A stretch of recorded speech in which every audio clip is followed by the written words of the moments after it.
Hey guys, I hope that you are all doing well today. It's Stephanie here with you.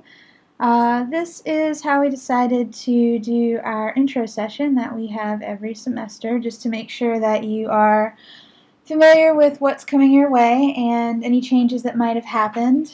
Instead of doing the large live session that we usually do, we decided that we would go ahead and just do one where only the teachers whose section actually made saw the intro session. So we're doing a recorded version that you guys will watch as part of just sort of making sure that your courses are ready to roll for the students. And we just did that because we knew that we had the 300 cap going for summer session. We knew there was a really quick turnaround time of only a week for getting the students enrolled for summer session, and we just wanted to make sure that we were being cognizant of everybody's time. So you're watching this because you had a section make, and we want to make sure that you have everything that you need to make that section successful and that you know sort of what to expect for this particular summer session. So here's the facts. First things first, you've had about a week. I know most of you worked Monday. So there was a teacher work day that day, and you guys are sort of finishing everything off that you had to take care of. But hopefully you've spent a couple of days like at the pool and not thinking about work at all. That would be ideal. But now that you're back and you're setting up your courses, I do want to let you know that for us on Monday, we welcomed a new team member. We have an academic advisor again, and we're very, very excited about it. Annette Glass has joined us. So you've got some more support again. I know that a lot of you know that we instituted the inactivity policy, and we tried our best to do the student support system. Maisie and myself, and then Beverly Fedewa came on board to help us out as much as she could. But it's really hard when you don't have that full-time person who was supposed to be instituting it. Well, now we do. And Annette is here with us. You see her contact information here at the bottom of the screen. She is pretty awesome. I have really enjoyed working with her so far, and I think you guys are really going to like her a lot too. So you can go ahead and shoot her a welcome email if you want to, and if not, she'll be hearing from her, I'm sure, especially as we get summer school off to a start, and you need to talk to her about particular students that maybe aren't doing as much as we would want for them to be doing with this second chance that they have over the summer. So that's Annette. That's sort of the newest piece of Granville 9 news that we have. And then we can go right on into what summer actually looks like. So these are all the important dates. None of these should really be new to you. I've been sending that fact sheet through the email for a while now. But of course, summer session begins on Monday. Our last day to add or drop is a week from Monday. So about that, just sort of be aware that for this first week, you really, really, really need to be talking to your kids about what they should expect from your class. I think we all know that summer session is not easy, but your students might not know that. So just make sure that they're very, very, very aware of their pacing guide, about what's going to be due each day, that you talk to them face to face as much as you can, on the phone as much as you can, and make sure their parents are aware too. Kids will tell you all day long, oh, I get it, oh, I understand, but a lot of times they don't. They don't get it and they don't understand. So it's really important, particularly in your intro phone call, and then a little bit later in the week, that you call the parents again and just say, like, hey, I just want to let you know that Johnny says that he's aware that he was supposed to do 2 units by now, but he hasn't done 2 units by now, and the last day to drop is Monday. So, you might want to think about that. And the other thing I'll say too when you talk to them about that is sort of make sure that you kind of leave the decision in their court. I've definitely had conversations in the past where parents are like, teacher said I had to drop the class. So, we don't want to tell them that either, but we do want to make sure that they're aware that if they drop after Monday, June 30th, and, they're going to get a WF. And when you guys are describing to them, what a WF does, just make sure that they're aware that, a WF is, it shows on their transcript, so college is going to see it, but it also doesn't affect their GPA. Okay, so if you've got a 4.0 and you get a WF, that's not going to drop your 4.0. Now, you only get a WF for, like through halfway in the semester. After a certain point in the semester, then you just get the grade that you have in the class, and it's a failing grade, and that is what it is. So, but on Monday, like after Monday 6:30 for about 2 weeks, that's what will happen to them. So just sort of try to make that clear to them that they're free to be in the class for that first week, experiment, try to figure out if they're going to be able to make it. But after that, they're either going to get a WF or they're going to fail again, and it's going to hurt them. Just be talking to them a lot. Okay, so progress reports. So on the fact sheet, it says progress reports are Monday, July 7th and Monday, July 21st. So I want to clarify here that what that means is that you guys need to get them in the night before. Okay, so they're due by Sunday, July 6th by midnight and Sunday, July 20th by midnight. That way, when the student reports to the lab because most of our students are going to be coming to the lab, so when they come to the lab on Monday the 7th and Monday the 21st, they will have their progress report with them. So the lab facilitators can sit down and say, look, I see in Mr. Jones' class that you have a 40. Let's talk about that, and let's talk about how to get back on track. The parents on that day, you can call all the parents on Monday night and say, hey, this is where your kids are. So it's been publicized to the parents and the lab facilitators and the community, everybody involved, that progress report day is the 7th and the 21st. So what that means is the progress reports actually have to be completed by you guys the day before those days. Okay, and so I tried to kind of clarify that here.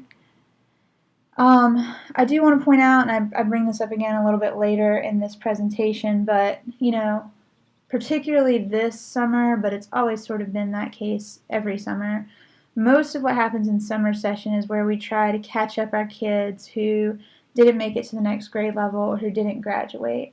So most of our students that are here are promotions and graduation kids. So we really want to try very hard to kind of stay on top of them all summer. So when you turn in your progress reports each time this summer, you're also going to turn in a senior failure list.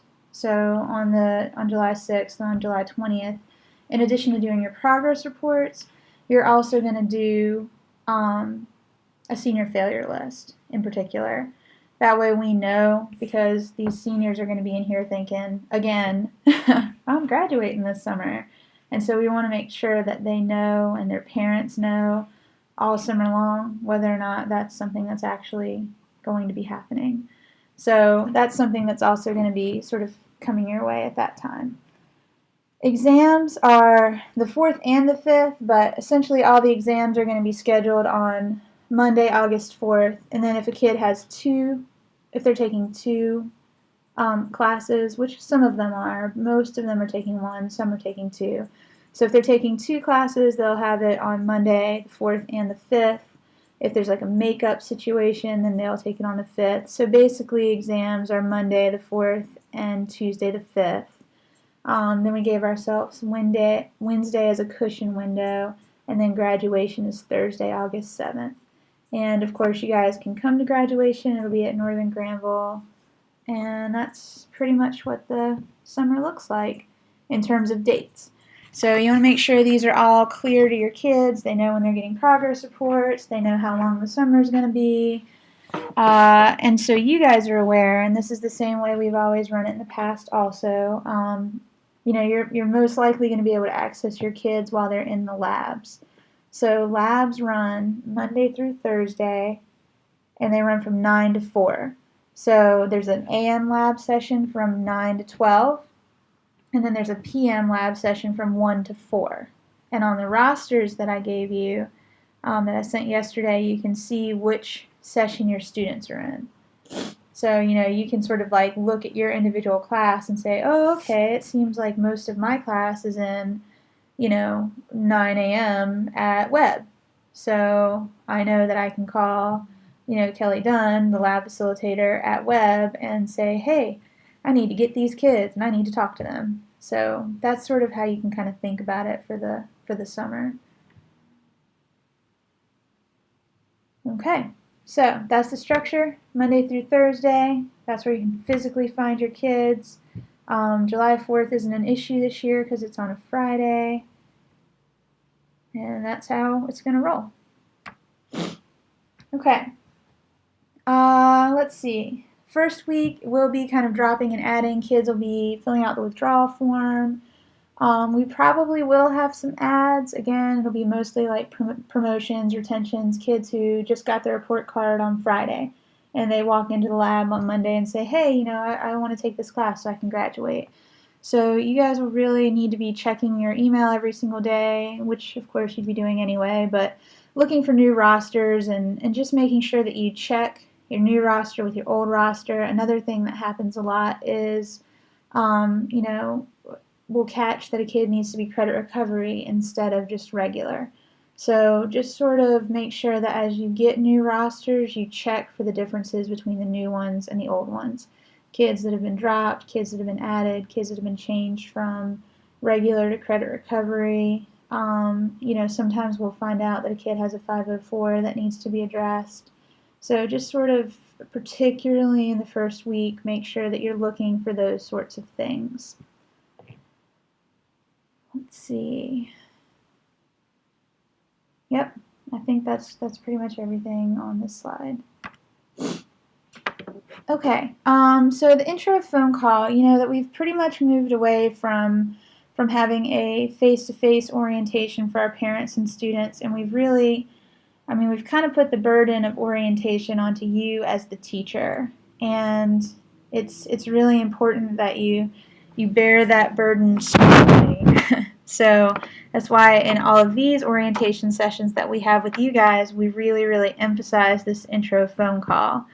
And it's just really, really, really important that you get in touch with every single student and every single parent of every child that's in your course. And ideally, if you can get them on the phone together, that's the best thing you could possibly do. So when you call the house, if you can get the student, then just say, is your parent there too? And can we talk to both of you at the same time? That's just the best way to handle it, because then nobody can claim any sort of confusion. Oh, well, little Johnny said this, and I thought that. If you can get them all together on the phone at the same time on speakerphone, in an amazing world, in front of the computer together, then real magic can happen, because you can sort of walk them through. Here's how you log into my course. Here's how you see where the syllabus is. Go ahead and send me an email. Oh, here's how you can see that it works. And so everybody there, teacher, parent, and student, all know that everybody knows that everything works and everyone knows how to get there. And you've already sort of created that like bond of, well, we talk to each other and we know each other. And if you can get that first connection going, that's really just the best thing that you can do. Another thing too, if you're teaching in haiku, go ahead and set the parent up with their parent code when you get a chance to talk to them.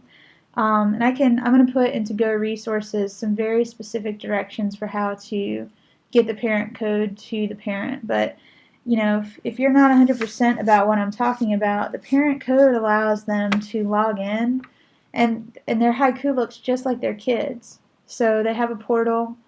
They can see their kid's email. They can see their kid's Dropbox. They can see what you've sent the kid. They can see what the kid sent you. So, without even having to say to their child, hey, log in and let me see what you've done, they can just log in on their own and see what their kid's done. So it cuts out some of that that middleman practice where the kid's like, well, I've emailed my teacher 20 times and he's never responded. And the parent doesn't have to say, well, show me, or just believe the kid.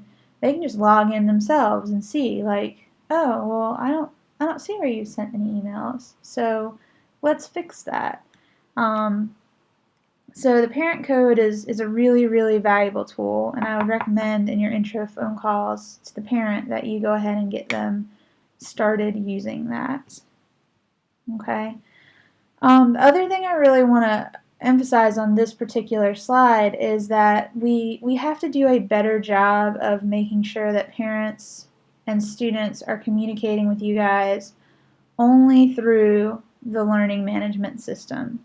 Okay, so the Haiku has an inbox, and that's what you guys should be using. So that's an email system. So that's the email system that should be used. So instead of having like personal emails up there, and instead of having them sometimes send things to your GCS account, sometimes send things to your personal account, sometimes send things to Haiku, it really needs to be much more consistent for the kids. And it really needs to go in a batting order of everything staying within Haiku. So if they need to email you, they know that they need to log into their class and send you an email. And of course, the thing that's ideal about that is you're drawing them into the class, which is where they need to do their work. If you make it easier for them to send you an email from Gmail to Gmail, then they're less likely to go into their class, which is where their work is. So they need to be doing the things that they need to do in the learning management system. So teach them how to send you email through Haiku, and then you guys need to be using the Haiku email to communicate with them. So that's really where email needs to be happening, is in the LMS. And then of course, I know you guys are like texting and stuff too, and we'll talk about that over on, I think, on the next page. But that's where main email contact needs to occur, is in the learning management system.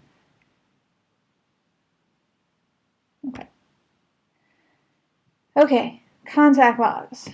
So definitely make sure that phone contacts are being recorded and that you guys are turning them in Go Resources. And then this initial contact that you're making, make sure that that is, I think in the past we've talked about how your contact log needs to be turned into Go Resources at progress reporting times. And so this time I would say turn in your initial contact log right after you've made all of your initial contacts, and then turn it in at each progress reporting time. So essentially you're turning in this summer 4 contact logs. You're turning in your first contacts that say, yes, I've talked to all the parents and students in this course, and they know and they've been oriented and it's great. And then you're turning one in at, I've talked to all of them about their first progress reports, I've talked to all of them about their second progress reports, and at the end of the semester, I've talked to them about all of their final grades and the class, and everything's closed out.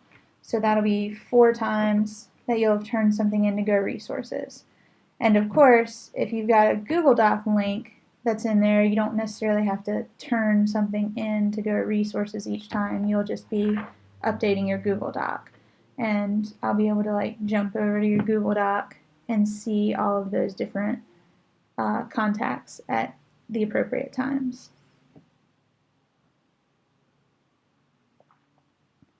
Okay. Let's see. Again, we talked before, I think, about logs being as detailed as possible, notating the content of the conversation, not just that contact was made.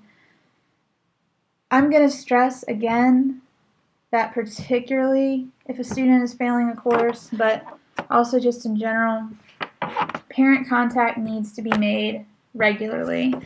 If a kid is failing, a parent needs to be contacted weekly. And I don't mean just, I sent an email that the kid was failing, because email is like one-way communication. You have nothing that verifies that the parent actually saw that email. Like, phone conversations need to be had. You need some sort of two-way street that indicates in your communication logs that you and an adult that is in charge of this child, who may be 20 years old, have talked about the fact that this child is failing. I know that these kids are basically adults. I know that you might be texting with this kid every single day about the fact that they are failing, but the fact of the matter is, the vast majority of them are still living under the umbrella of their parent guardian, and the parent guardian needs to be the one that is contacted about these things. So we need to be doing a better job of making sure that they know what is happening with their student. So what I'm saying to you here in this orientation session is that you need to be calling the parents, and Granville Online needs to be able to see that you're calling the parents, and that as we're getting these phone calls from parents that are saying that you're not contacting them, I need to be able to go to a place that says, well, yes, they are, and here I can see that they are. And this is where it is. It's Go Resources. So if there's anything that you don't understand about turning your contact logs in to Go Resources, call me, send me an email, but just make sure that I know that you are confused about getting your contact log turned in, and I will make sure that you are no longer confused about it, because they really need to be there, and the parents really need to be called. The other thing that I would sort of recommend about text exchanges, Remind 101 and Google Voice also, they will maintain transcripts for you.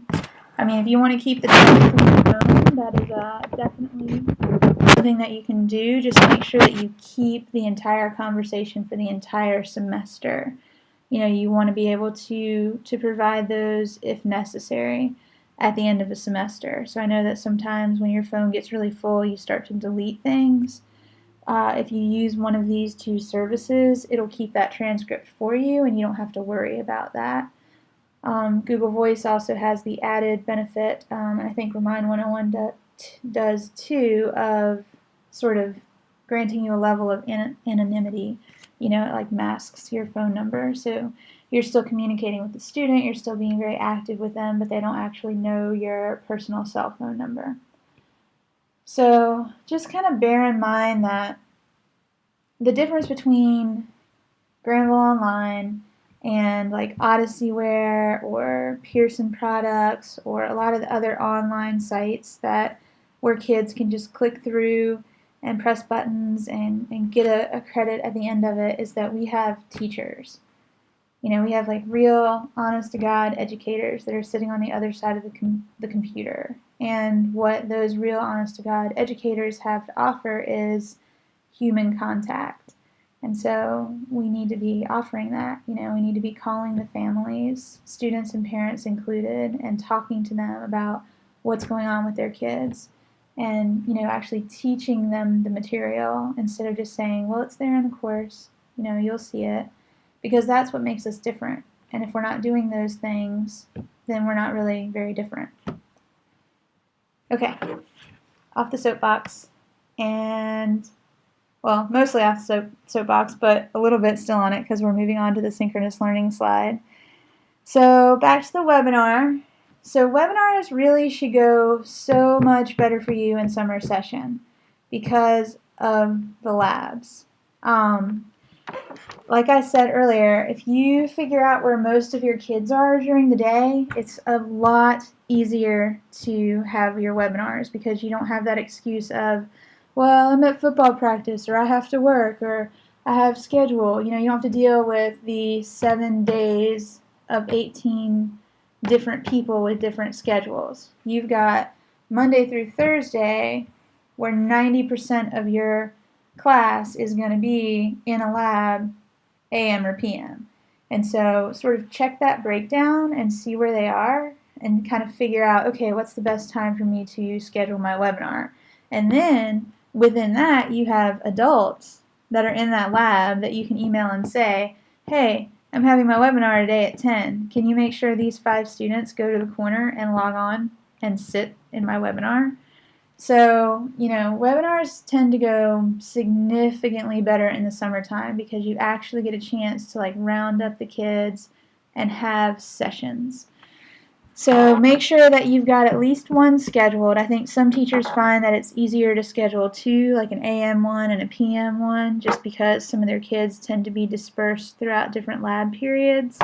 That's sort of up to you, but just make sure there's one teaching session each week and that there's a time where the kids can access you to get actual teaching and learning and tutoring. It's really, really, really important in summer because they're learning so much so fast. It's even worse than in the school year when they really need it because they're losing that face-to-face that they're getting in the classroom. But in the summertime, they're losing that and they're getting it super fast. So just make sure to sort of be there for them virtually. Make sure you have some office hours scheduled where they know that they can access you face-to-face, quotation marks around that, through Skype or Google Hangout or phone call if they need to, and do some tutoring if necessary. And just make sure there's some synchronous learning times available in your course. Mastery-based learning, I think a lot of that went better last semester, at least from a couple of people that I talked to. Again, check the handbook for that. And just remember that mastery-based learning doesn't mean that they get to do the work whenever they want to do the work. And remember that the other big deal is that you need to have your policy clearly defined from the start, okay? It's really important that the students have to make a genuine and original attempt by the due date, okay? If they don't attempt to do the work by the due date, then you are certainly within your realm to give them a 0 or a reduced grade for the assignment. Now, the question always comes up here, well, what about those kids that they come around at the end and I want to help them out and, that's fine. But again, most teachers sort of deal with that on an individual basis and they usually tend to work out some sort of deal with the students about, well, if you do the work where we are in the course right now, for every unit that you finish where we currently are, I will let you go back and complete a unit that you completely missed for partial credit. Or if it's like a course like Spanish where, or math where you have scaffolding and you can't just sort of start in the middle. Okay, well you can start with unit 1, but the most you'll be able to earn is 80% or whatever. But you guys as teachers shouldn't feel compelled to just let kids turn in work whenever they want to turn in work for full and complete credit when they haven't even attempted to do anything ever at any point in your course. So if you need to work out individual situations or you need any sort of guidance there, always feel free to call me and kind of talk that out. But you need some sort of policy about how you're going to work with your kids about mastery-based learning from the start. But that policy requires that you have a very, very clear pacing guide. So you need to be thinking about how you're going to abbreviate your pacing guide for summer school. And that you have really clear rules about genuine and original attempts by the due date and how you're going to sort of work with students should they be late. So do they need to report to you? What do they need to do? Okay, so just sort of make that all clear from the very beginning. Another thing that I really need to make clear that's a little bit different about summer session. In summer session, students are encouraged to just get the work done. They're allowed to stop reporting to lab when they have completed the course. So, if you have an industrious student who wants to salvage part of their summer, they might try to work with you to get the course done, as quickly as possible. And you should be open to that. You should be open to the students that say, hey, will you go ahead and open up, this course for me because I want to get out. Like, I'm ready to be done with this. I shouldn't have messed up during the school year. I've got this. Additionally, you need to make sure that enough of your course is open during the day that they don't run out of work to do. The lab facilitator should never have to deal with a kid that is like, well, I finished all the work that I was supposed to get done today, and now I don't have anything left to do in my class. That should never be something that comes out of a kid's mouth. I'm sure it will at some point because they'll just say it. I don't want to do any more work, so I'll tell them I'm done. But it should never actually be valid. The next unit is closed because you don't want the kids working ahead. You need to make sure that there's enough of your course open that there's no way a kid could get done with it. So just sort of keep that in mind.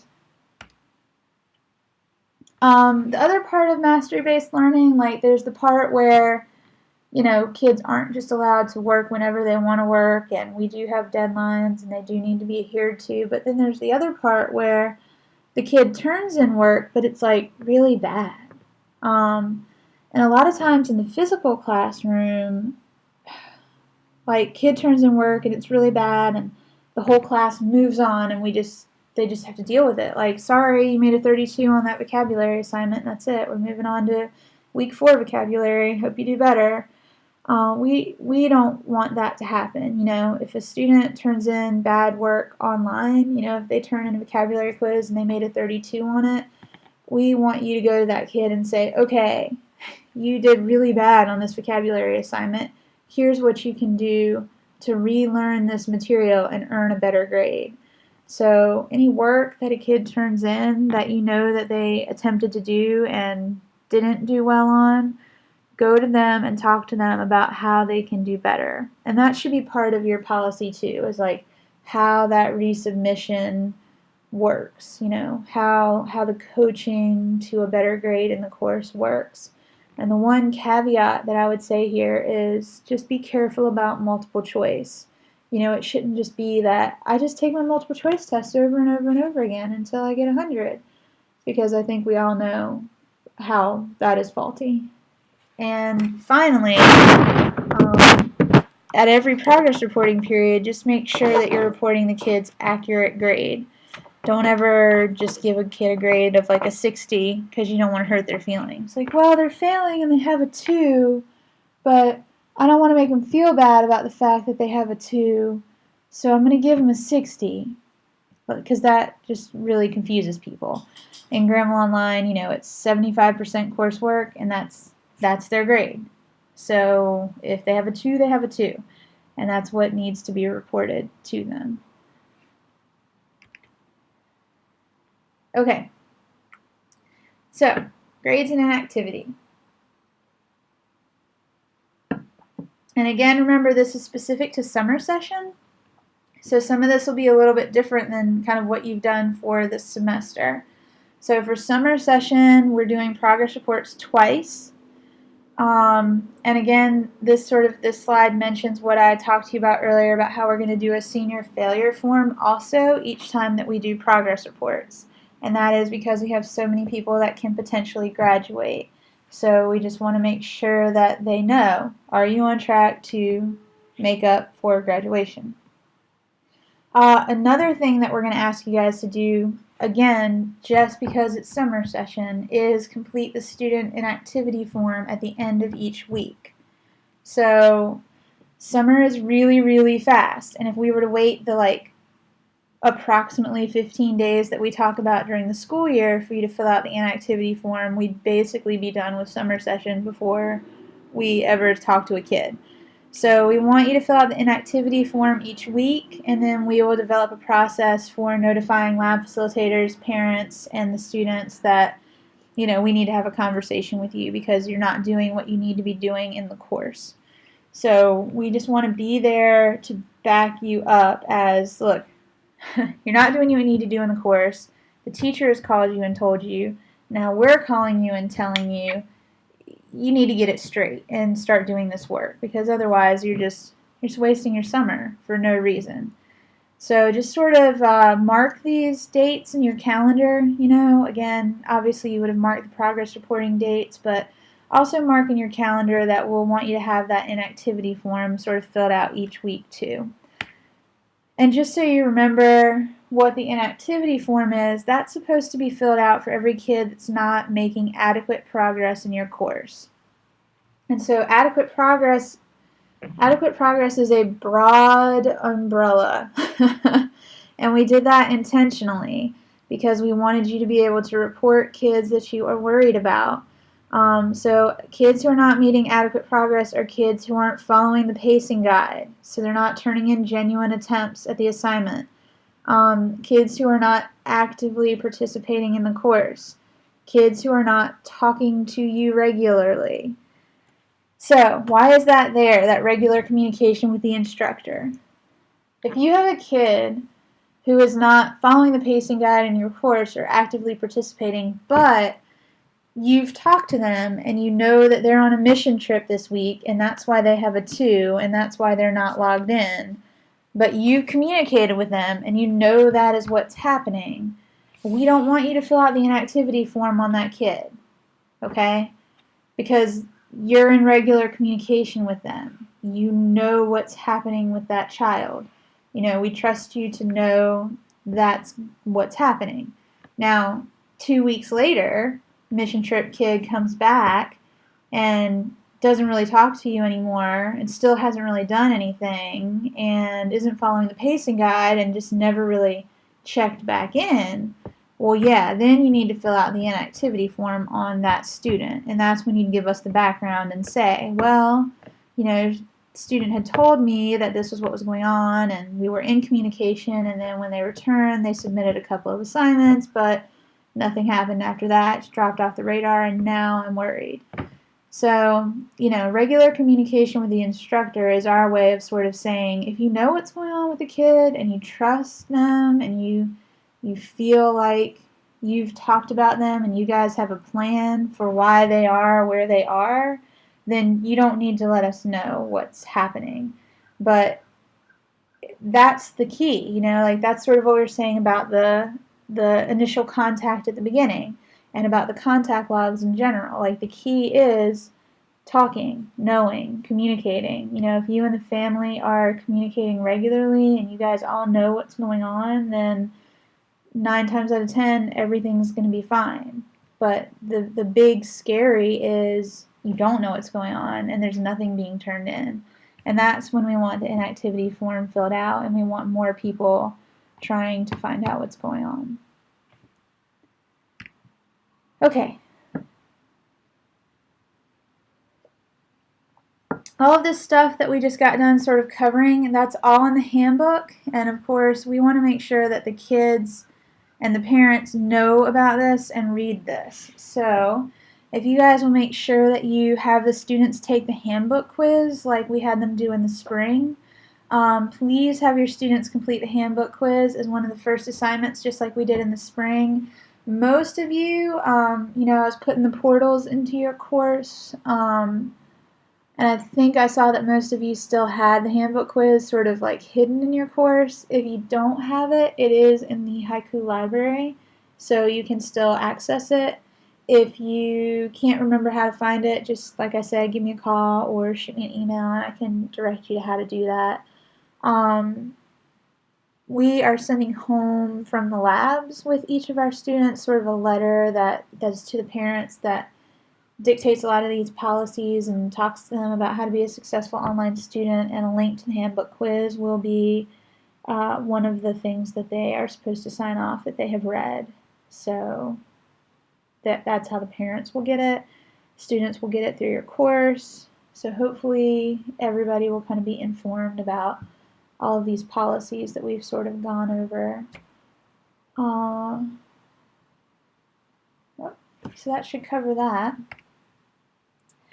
So I think that was a whirlwind tour of Granville Online this summer. The vast majority of it is pretty similar to the same thing that we do every semester. There were a couple of things that were slightly different.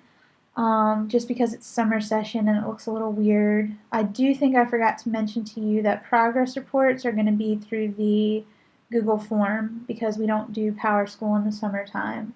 So you'll find those in Go Resources. But I think that's the only other thing I forgot to mention. So just sort of think about the highlights of the things that are different and remember the things that are important. You know, they're always in this presentation every semester because they're really important, which is why I keep talking about them for almost an hour every semester and making you guys listen to it, which I'm sure is what you want to be doing right now. But they're important, and that's why we keep talking about them, because we want to make sure that these are the things that are happening. So, obviously, this is the point, and also throughout the whole presentation is where I would have been asking you guys about questions, but since we're doing it in this interesting little way, I can't talk to you. So if you have any questions, I hope that you'll email me or give me a call. You know, it's 919-339-0276. I will be around. Thanks for listening to me. Hope you have a good semester.